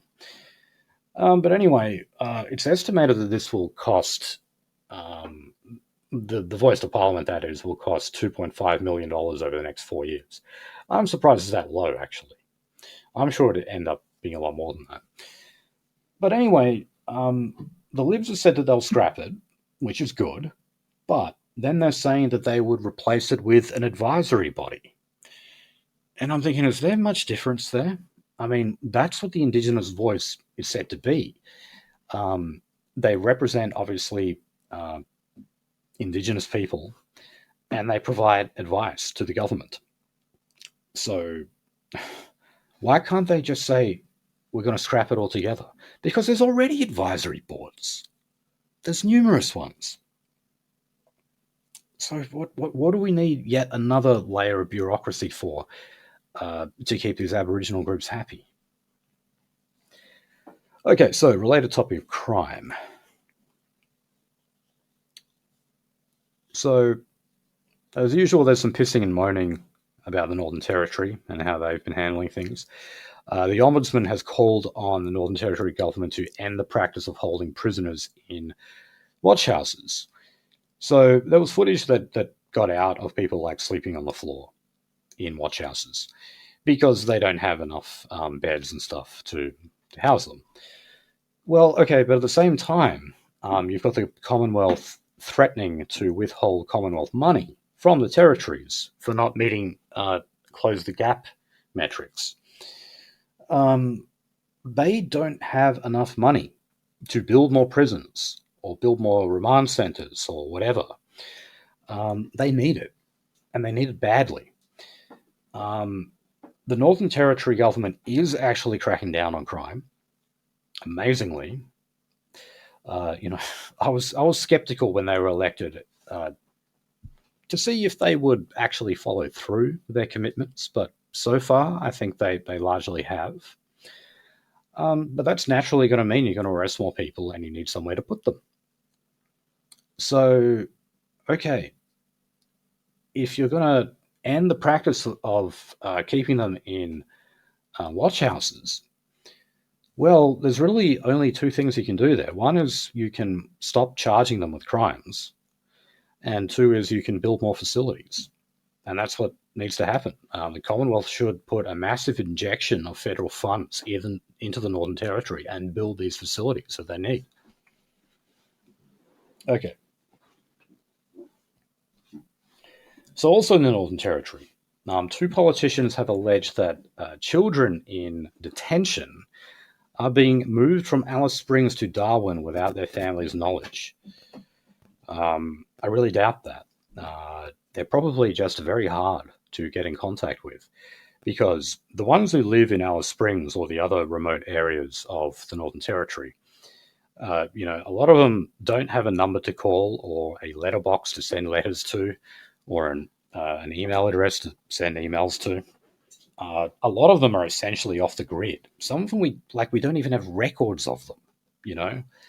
They're born like under a bloody gum tree or something, like apparently Jacinta Price was. And her mother cut the umbilical cord herself. And there's no birth certificate. There's no mention of them. So if this is happening without their knowledge, I'd say it's probably not the fault of the government or the police or whoever. It's the fault of the family for not actually being able, for making it impossible, basically, to actually contact them. Okay, now, in Victoria, the new leader of the opposition, Jess Wilson, said that they're going to introduce a bill seeking to criminalise coercive control. So last week, we talked about how one of her early policy announcements was like another investigation into the CFMEU. Now she's talking about coercive control. For God's sake, especially when Victoria is going through an absolute crime epidemic at the moment. People being stabbed on the street with machete fights happening everywhere. People don't want to hear about this shit about coercive control, which is argued to be just like a form of violence. Well, it's not. It's just what some people, I guess, would call bullying, or treating your spouse badly. And some cases, it's not even that. Sometimes it's like, you've broken up, you've separated, But, if you're living in the same house, the husband has maybe cut off access to his bank account, and they get told that that's a form of financial control and therefore coercive control. So, I mean, what does she actually think this is going to be a vote winner? This stuff, talking about bashing unions and about introducing ridiculous laws that would see innocent men charged. These are not vote winners. Talk about crime generally. You'll definitely get some traction there, right? Because there is an enormous hot button issue. And to be fair, look, she has. But I think she'd be better off just providing further detail on how harsh the Liberals' criminal justice policies would be, instead of talking about issues like this. Okay, now, here's an interesting one. Internet-connected cars, or what you could, I guess, call smart cars, are apparently being weaponized by perpetrators of domestic violence. So, there have been a surge in reports from emergency services saying that because they're connected to the internet, the perpetrator is able to track the vehicle's location and even do things like start the engine or lock and unlock and send alerts. So you can control the car remotely, in other words. And they're doing that to fuck with their spouse or their ex-spouse or whatever. So apparently there's been 400 calls to the E-Safety Commission's technology facilitated abuse service about this. So yeah, problems with smart cars. Okay, the WA government has announced $109.9 million to tackle family and domestic violence. And that includes, well, what else? Coercive control training given to frontline staff. And that's just what we need.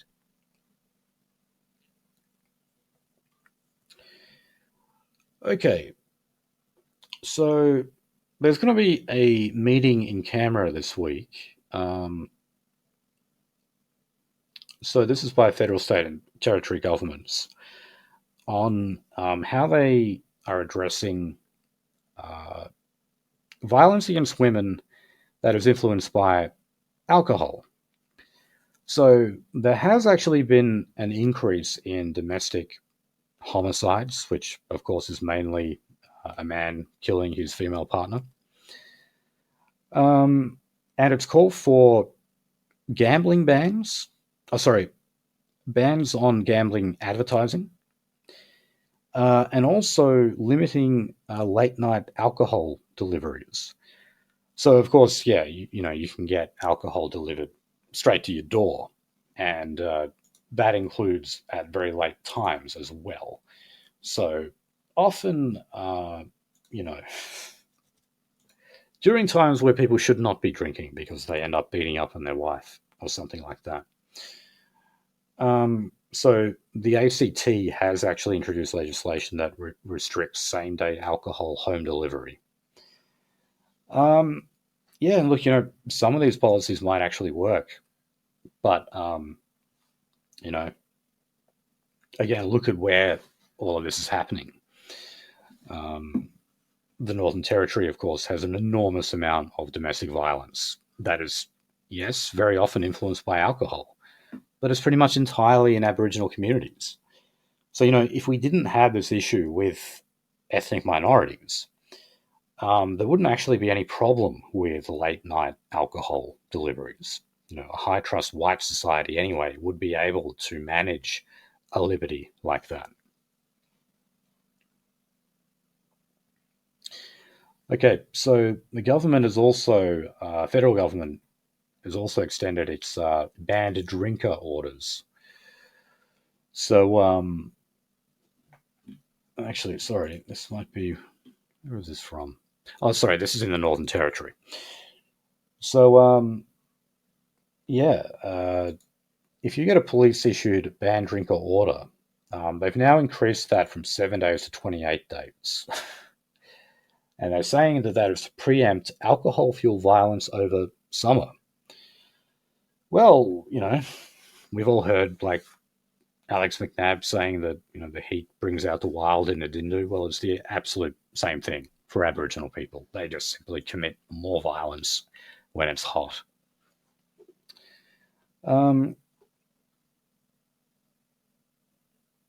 So there's been a number of shops shut down in Queensland because they've been selling illegal tobacco and vapes. So yeah, we've heard of these places. Often, at the front they have a whole bunch of legal products. But if you say the right thing to the shop assistant, they'll reach under the counter and give you something else for a cash payment, of course. So yeah, they have actually found many of these places. They've ordered them to shut down for 3 months. And obviously, during that time, they are expected to clean up their act. And I suspect they would be under quite close surveillance. Okay. And just last quick story here. Apparently, $20 million that was allocated to fighting illegal tobacco was not able to be accessed by the relevant department due to some kind of bureaucratic stuff-up. And Tony Burke has had to move very quickly to rectify that problem. What he should really do is move quickly to lower the excise tax on tobacco. That has just reached criminal levels. Okay, so moving to the states and party politics. Start with the Victorian Liberals. There's been a reshuffle. So Jess Wilson, of course, who was the new leader, she has retained Treasury. John Pesutto has also failed to be returned to the front bench, but I don't think there was really any surprise on that one. I won't go through the rest of the reshuffle because I appreciate most listeners would not have actually even heard of most of the figures. So it's definitely available online if you want to look at that. But she has said that her number one issue is going to be budget repair. So state debt in Victoria is due to hit almost $200 billion by the financial year 28 to 29, if current spending levels continue. Okay, that is an enormous amount of debt. But again, I don't know if she should make that actually the number one issue. The number one issue should be crime right now and cracking down on it. All right, so I mentioned that the Queensland branch of the ALP had a conference recently. So I mentioned that they took a very pro-Palestine stance, but they've also taken a very pro-CFMEU stance, believe it or not. And what I find most interesting here is that when the motion was called, members of the right faction got up and walked out when a motion was moved for the CFMEU to be returned to, quote, democratic control as soon as possible, unquote. So the right faction got up, walked out because of that. And it was the left faction who jeered them. Now, what's interesting there is that the right faction, believe it or not, was the one that was most closely aligned to the CFMEU. I know that might seem hard to believe, but, the factions, left, right, and centre in the Labor Party are not necessarily ideological, like split on a left-right divide. A lot of it is simply which union or unions you are affiliated with. So the CFMEU are affiliated with the right faction, whereas other unions are affiliated with the other factions. So that's what it's about. But it's also interesting to note that the left faction, who of course supported the motion, that's actually Albanese's camp. So they're going against their own man here. All right. So the Hinchinbrook by-election, so this is in Queensland. So the sitting member for Qd Australia Party resigned from Parliament so that he could run for mayor of Townsville. And, well, the Qd Party actually lost this seat. So this went to the Liberal National Party, who, of course, are the sitting government at the moment. So it was two-party preferred. It was 54% for the Libs and 46% for Qd. Labor's primary vote was 8.3%. So that is the lowest first preference vote for the ALP in a Queensland state election since 1957. So, all right, I guess it does go to show that, all right, Labor are not dominant top to bottom across Australia. They're not in a very good position in Queensland, and despite the fact the Libs have been in government for so long in Tasmania, they continue to have a lot of issues there. And the last election, the Labor Party's vote actually dropped further in Tasmania, despite all of the debacles that the Libs have been involved in, like the Hobart Stadium. Okay. Forgive me for mentioning this. I'm just going to go over this very quickly. Talking about the Federal Labor Party, Anthony Albanese, you probably heard, married his partner, Jodie Hayden. So that makes him the first Prime Minister to get married while in office. This was all kept secret because it ended up being a very low-key wedding that was held at the Lodge, which is the residence in Canberra. So yeah, it was a very strict, invite-only event, and designed to keep the media away. And I can't remember, but I think Albo might also be. Actually, no. Bob Hawke, I think, got separated when he was Prime Minister, but I think Albo got separated from his wife, his former wife, while he was opposition leader. I think it didn't make a lot of news, and I'm glad about that because had that happened in America, it probably would have. So I am glad that we don't have such a gossip column culture when it comes to our political class here in Australia. I guess one good thing about the kind of system we have here.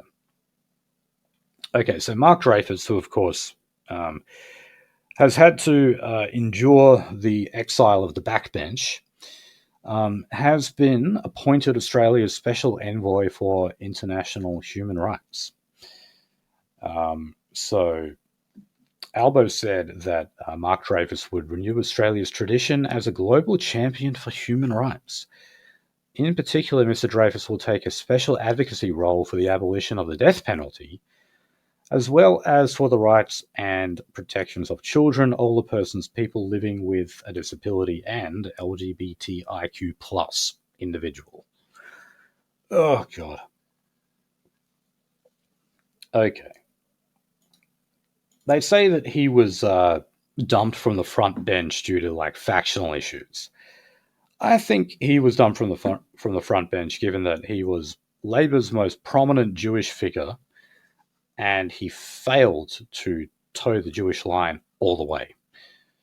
Remember when he got booed by people at the symposium that Sky News held. He was the only one who was booed. And there were other Labour figures who were there, by the way. But he was the only one who was booed because he said that anti-Semitism in Australia was being politicised, which it obviously was. Okay, so going to the Federal Nationals.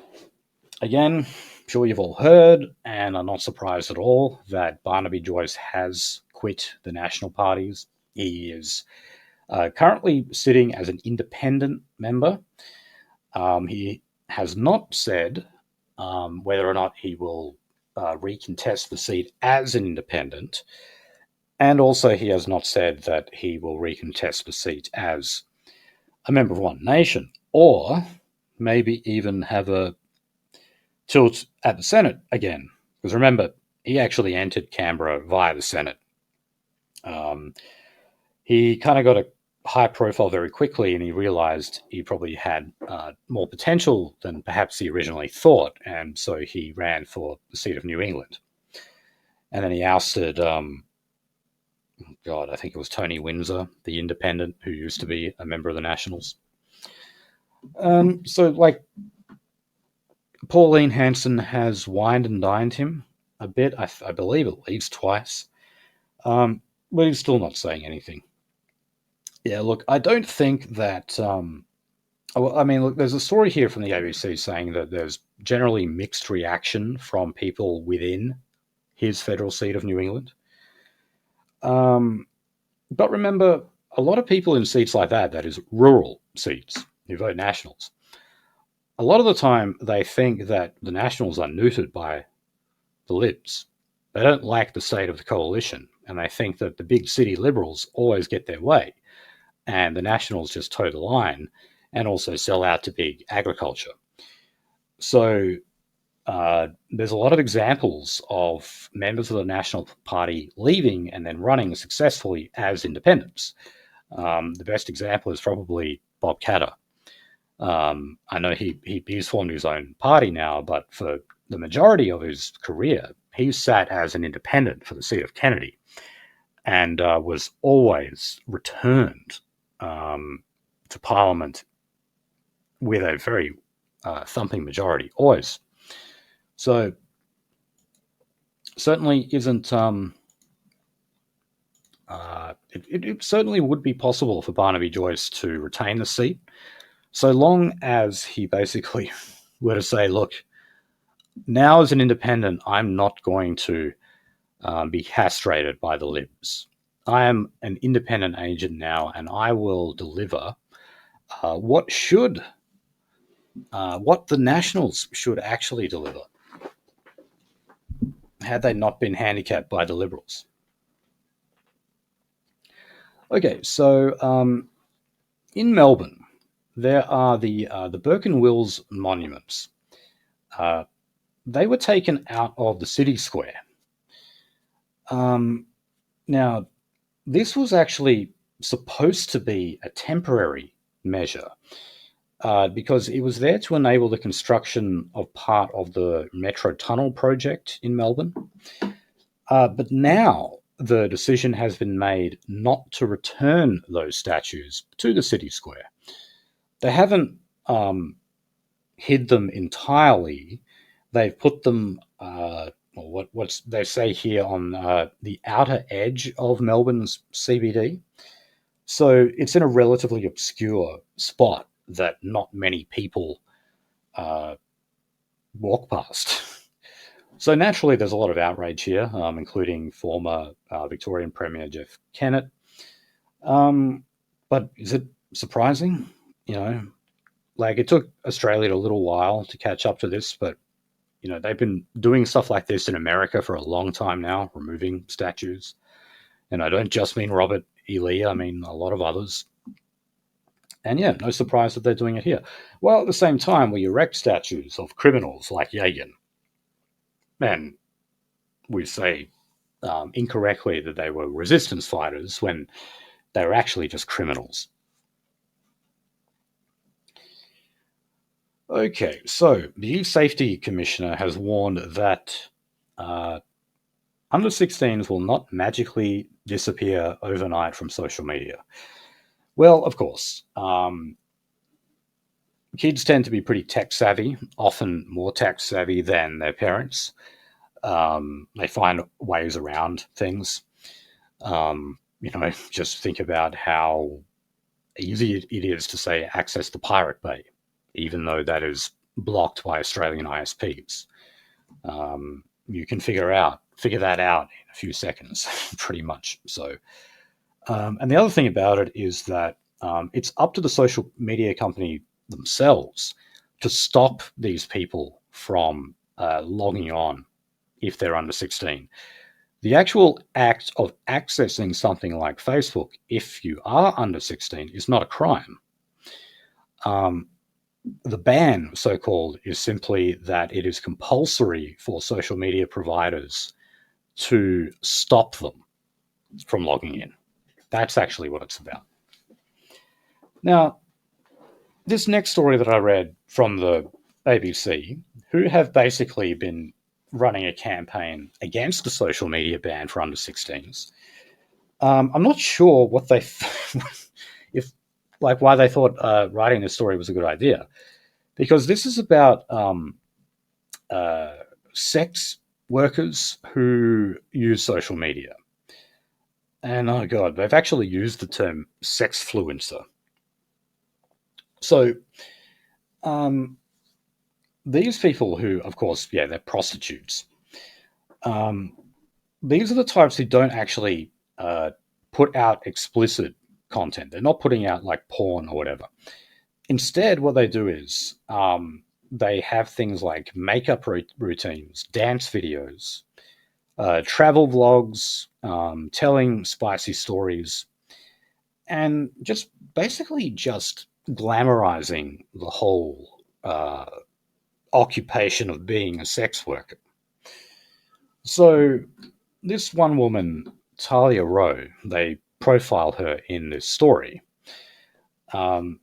She was saying that it doesn't reveal the realities of sex work. And I think she's very right there. They do not live some kind of glamorous, like almost celebrity-like lifestyle. They live a life of sexual exploitation where they sell their soul every day. You want to have a look at things like how long women last in prostitution, or how high their suicide rates are. But this woman, here, Talia Rowe, she's 19. She became a sex worker herself after watching these kind of videos on social media since she was 13. And she basically got suckered into this world. She thought it was some empowering, glorious, glamorous lifestyle to lead. Now she's in it and she's releasing the same kind of content on social media. But she's saying, well, actually, no. These videos are not accurate depictions of our lives. To which I think, well, no shit. And this is a great reason to ban children from social media. Sexual content is always the most destructive. I mean, like young boys who play violent video games like a Call of Duty or something, it doesn't encourage them to go out and shoot up a bunch of people.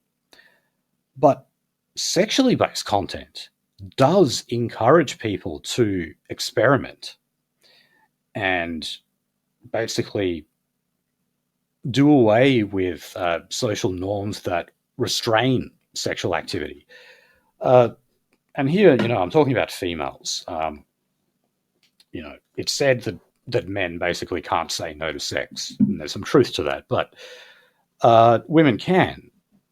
And I remember Stefan Molyneux used to refer to women as the gatekeepers of sex. And basically social media asks them to open those gates wide open. And, maybe they have some fun with this stuff at the beginning. But, I mean, long term, you want to have a look at, like, the amount of OnlyFans women who have killed themselves, despite the fact They had a shit ton of money. Some of them lived in mansions pretty much, but they ended up killing themselves because such a life just renders your life to unfulfillment.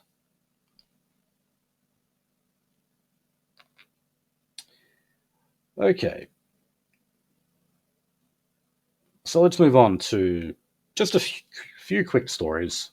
You're listening to only me at the moment, so I'll try not to keep you too much longer. Labor and the Greens have agreed to $50 million of extra funding for the ABC to invest in local content with a focus on kids programming. Okay, good. And something like Bluey is fine.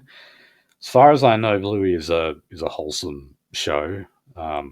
I've never actually watched it, but to my knowledge, they don't have shit like gender ideology included in it. However, other content on the ABC has. They've had things like drag queens reading stories on Play School before. This was something that Alex Antic brought up in Senate estimates.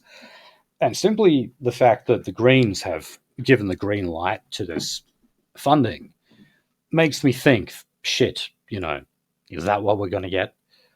No problem at all funding children's content, but, is it actually going to be worthwhile? Is it going to be a good influence?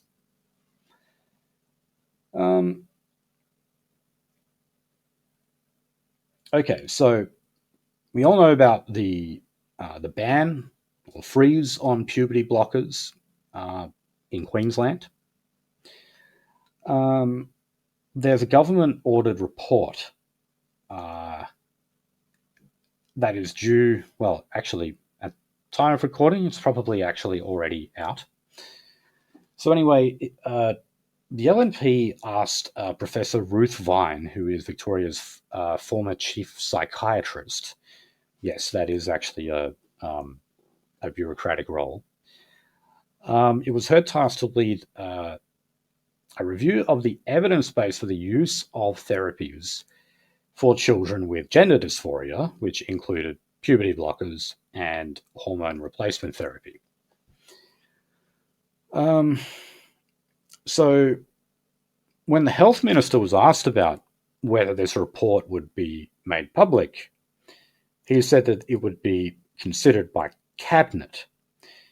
Now, similarly, the Premier, David Crisafulli, said that he wants to consider it first before deciding whether or not it should be put in the public domain. Now, maybe you're thinking that this report would have to say that these kind of treatments are bad. Well, just remember the kind of people who make submissions to a report of this nature. The vast majority of NGOs, etc., who make submissions to Parliament when they're doing a report or a review or whatever, they're made by left-wing NGOs and academics all the time. And, this is a field of medical science, which I think needs to be stressed is what they call a soft science. It's not a hard or a precise science like chemistry is. It's often statistical. Results are given in the form of statistics and effect sizes, that kind of thing. And we know that, yes, they can skew data like this. So I'm thinking actually maybe this is the reason why they're reluctant to put it out there. Because, not shilling for the LNP in Queensland, but I definitely applauded this move to freeze it, freeze the use of puberty blockers. But also when the court overturned that decision, they made the order again. And that's great. So, it's about bloody time. Some government in Australia took a stance against this. You would imagine that standing up against the mutilation of children would be a high priority for some. So I'm glad, anyway, that the LNP are doing what they're doing at the moment. Okay, so look, this wasn't really a political news story, but I just wanted to mention there is. Oh, sorry. There's a podcast out from the former Queensland Court of Appeal Judge Jeff Davies. And he mentions here the dangers of not adequately providing the resources to regional hospitals. And that includes staff. You know, it's very hard to convince doctors to move to regional areas to work. And he mentioned Jayant Patel. I'm sure some of our listeners are too young to remember who this person was. He was an Indian doctor who was basically brought into the country to fill a skills shortage, that is, of medical professionals. And he was working in some regional part, I believe, of Queensland, if I remember correctly. And he became known as Dr. Death.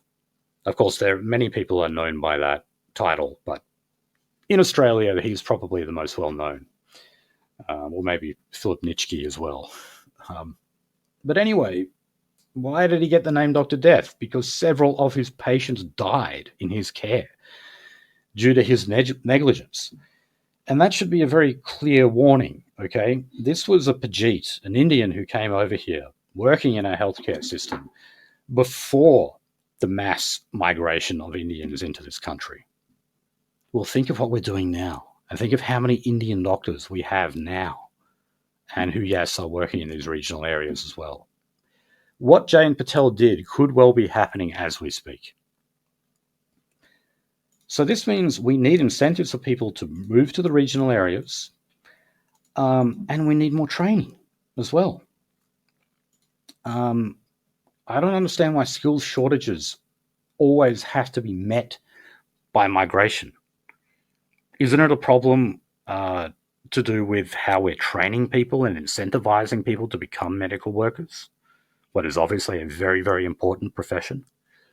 Why is it that so many people don't want to do jobs like this? Okay. The Hobart Stadium. So there was a protest outside Hobart's Parliament, and these were people who support the building of this stadium. A lot of people support it because they're fans of the AFL and they want to be able to barrack for their own Tasmanian team, which will be the Tasmanian Devils. They're still not actually going to enter the league till like 2027 or something. I'm not sure. But anyway, the project has been approved by the lower house in Tasmania. But the deciding votes are going to come to the upper house on the 3rd of December or the 4th of December. So very, very soon. So I definitely can't wait to see the result of that. I reckon it's probably going to go ahead. Even though, you know, there's obviously controversies about its location and its cost and even whether or not the CFMEU will have an EBA on the site. Because John Setka, the former leader of the Victorian branch, he was saying that they were going to take all sorts of industrial action because I think they said it was like the chief commentator of the AFL. He was a guy who used to work for the Australian Building Construction Commission, which was basically a watchdog of the CFMEU. So yeah, there was all sorts of controversies around it. So, but despite that, yeah, I think it will get approved. Okay, so the government has said that companies that use AI in their products or in their advertising, there was a push for the government to force them to include a notice that they were using AI-generated material. Now they're saying that they are simply guidelines. In other words, it's not enforceable. So they want people to use, they want these companies to use labels and watermarks. Look, I mean, if they use someone else's likeness, I mean, well, that should probably just be banned full stop. But yeah, if they have like people in the ad, who are not celebrities or whatever, but they're AI generated, then yeah, I think we should know about that. And the law is always slow to catch up to technological development. So I guess we have to wait and see if many companies actually follow these guidelines, because it is essentially up to them. It's voluntary. Okay, last story. So Brittany Higgins. Shadow Cabinet rejected a proposal to demand a full inquiry into the Brittany Higgins scandal. The reason why is because several Liberal figures simply had too much to lose. Look, it wouldn't be too much to lose in the sense that they were actively covering up an alleged rape. We know that just isn't true. Linda Reynolds has been exonerated in that regard. She never tried to cover anything up. So who knows what they're talking about here? It's probably something very, very small. But also, one of the mean girls, Katie Gallagher, who grills Linda Reynolds over and over again, and basically, all but said that Reynolds was involved in a cover-up. She said that she will not be answering any further questions on this.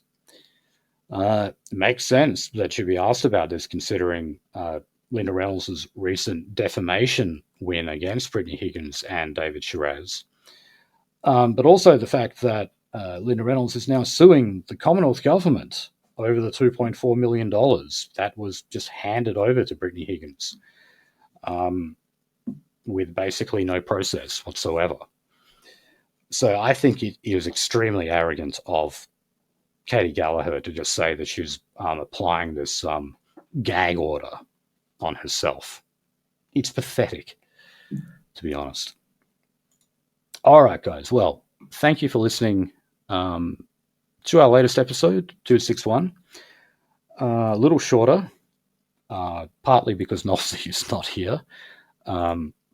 Despite the fact that he comes from a background very much like Ozpill, his internet never seems to be working.